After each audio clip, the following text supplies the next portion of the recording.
欢迎收看第654期武器大讲堂。自从在二战美国在日本本土爆破了2枚原子弹之后，世界各国看到了核弹的威力，它具备单位质量、高效战斗力和大范围杀伤的能力，因此呢，战后成为世界各国的研发主要方向。到冷战时期，美苏核争霸巅峰时期，世界2大阵营的核弹头储备达到了将近10万枚，单个核弹头的爆炸当量也远远超过在日本本土爆炸的小男孩和胖子。随着冷战结束，苏联解体，人类开始冷静下来，缩减所储备的核武器，但是在单个核弹头的精度投放和纵深穿插能力上却越来越先进。所以虽然如今的核弹头远比冷战时期少，但是杀伤能力却比当时更加的精准强大。其中美国的 W88 核弹头就是比较典型的代表。本期的武器大讲堂就从美军现役最先进的核弹头之一 W88 核弹头进行讲解核武器的设计原理和使用。 W88 核弹头发展于上一版本的 W87 核弹头，是美军一种被部署于核潜艇潜射洲际弹道导弹上的作战弹头。此款核弹头采用了先进的物理原理和加工技术，具有更高的精度和破坏能力。最早是在1984年3月由美国洛斯阿拉莫斯国家实验室设计和开发，并在1989年4月开始批量生产。由于生产参数和装备数目目前并没有真正意义上的公开，所以美军所储备的 W88 核弹头具体数目目前未知。但是截至1992年1月终止，公开的数据大约有400枚核弹头被生产出来。 W88 系列核弹头整体的外观设计跟上一代基本一致，但是在尺寸和重量上面做了比较大的优化，整体的外观呈现锥形。那我们现在看一下 W88 核弹头它的一个性能参数，这里有一个数据在尺寸上面呢， W88 核弹头其长度大约为150厘米宽度也就是底部的一个直径只有减46厘米，重量呢在175到350千克左右。不过这个数据呢并不是特别准确，因为呢美军对外公布的数据呢有稍微的一点点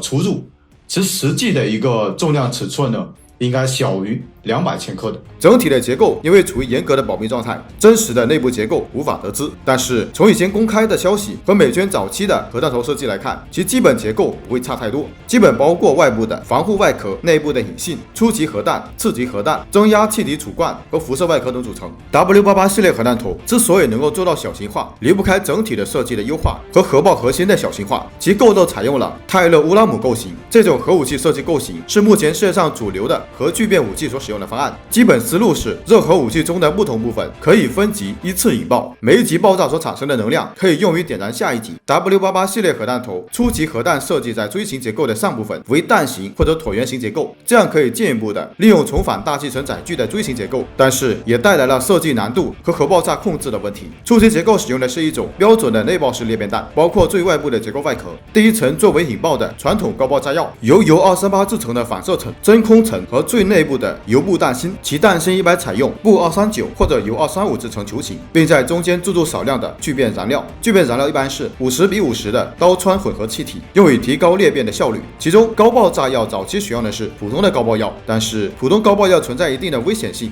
因为在作战过程中很容易因为高温、意外跌落碰撞等等造成意外引爆，所以后续美军可能已经更换为不是很敏感的高能炸药，用以保证存储运输的安全性。其次级结构位于初级结构下方，一般为圆柱形或者球形。美军的 W88 核弹头采用的是球形结构，次级的最外侧是推送反射层，一般由结构强度和密度比较好的铀238或者是铅制成，主要目的是为了在次级核聚变过程中压缩聚变燃料。美军的 W88 核弹头使用的是铀238制作推送反射层，这样的好处是铀238层可以在聚变产生的快中子作用下发生裂变，从而再一次释放出更多的能量。再往里一层是填充的刀化锂六燃料，这种燃料是非常理想的氢弹燃料。刀化锂六在初级爆炸所形成的高压高温下，可以立刻分解成刀和锂六，形成一种高温高密度的等离子体态。此时裂变释放出来的中子就会注入刀和锂六等离子体中，形成一个循环反应。在这个反应中，锂六俘获裂变释放出来的中子，生成氚和氦。这个过程一般叫做锂六造氚，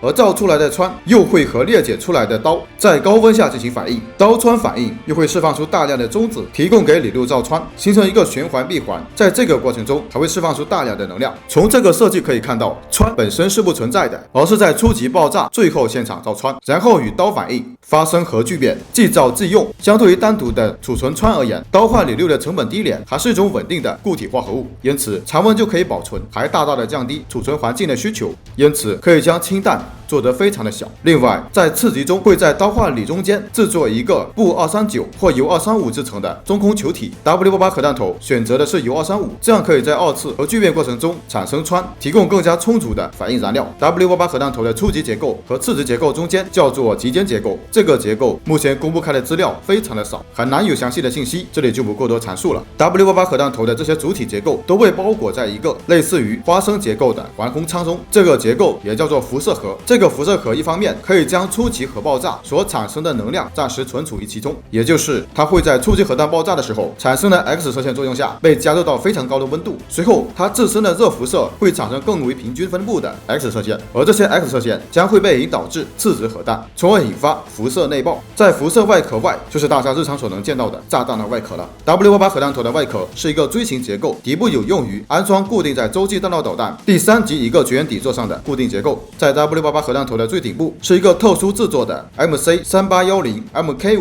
布防、引信和点火系统，这套系统基本上沿袭了 W87 的方案，属于比较常规的引信装置，可以实现接触式和空爆式引爆。以上便是 W88 核弹头的一些基本介绍。在爆炸的时候，初级核弹的裂变可能会产生3种能量，分别是高爆炸药内爆初级核弹时所产生的膨胀的热空气、电磁辐射和初级核弹爆炸时所产生的中子。这些能量通过负责精确调节的花生外壳和级间结构传递到次级结构，精准的控制在适当的时间将这些能量和中子等传递到适当的位置，从而压缩次级结构的聚变燃料和核裂变引爆结构。此时，次级结构的核裂变材料达到了临界质量以后，开始裂变的链式反应，这个过程被称为对次级核弹的辐射内爆。反应放出来的能量将聚变燃料加热到足够高的温度以后，就会引发聚变，同时反应也为聚变燃料中的锂提供中子，以制造氚来进行裂变，形成一个循环往复、不断核裂变、核聚变的链式反应过程，最终释放大量的能量，实现杀伤效果。美军的 W88 核弹头能实现瞬间释放47.5万吨 TNT 爆炸当量辐射能量，配备在由洛克斯特马丁公司位于加州森尼维尔的空间系统公司研发的 UGM-133A 3x2 2型弹道导弹上，一枚导弹可以携带8至12枚弹头，单枚最大能够实现570万吨 TNT 爆炸当量的核弹头部署，